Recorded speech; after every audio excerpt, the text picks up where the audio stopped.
To, ana shiga wata malamin arota. Yau kuma da ni aka dawo mana. Dama muna da wata ƴar tambaya. Me tambaye ku? Ai ba ku da matsala ku ga mu tambaye ku. To me illar mu maza da muke zuwa ƙauye mai aure na sati ɗaya kaga mun dawo bariki mun ci gaba da neman mata. Wa a irin wanda kana gani ma ka san gado ne. To, Wallahi dan gadon mazalaciya ne. Kana kallon sa ka san ya gadon da na. Mutum na farko ya tafi ƙauyen ku. Iyayenka su taimaka da addu'a ka dawo gida. Kana namiji kato da kai baka da wannan tunanin ne. Iyayenka su kama ka su yi ma aure a makalkali aure sati ɗaya ka gudo ka dawo bariki ka zo ka kafa sabuwar dadiro.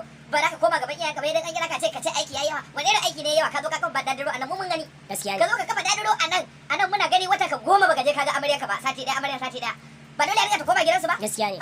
Kai in mu mana mu gyara halayen mu gyara yawa bari mu koma ƙauye mu je mu zauna in za mu koma ƙauye dan ƙauye koma ƙauye dan birni ya zama sabani to saboda haka in za ku gyara ko ka je kai aure sati ɗaya malam ka zo da kafa dadiro inda ba sunna ba baka biya sadaki ba to su ma matan da ma yana dade ina ga mu ko wace shekara kuma tambaya kun ce mata to wallahi ni babu wanda suke bata sai kamar iyaye mata wanda suke turo iyayen su karuwanci to diyan da aka yi yarinya da ka gani a haka to in ka bincika wanta ma karuwa ce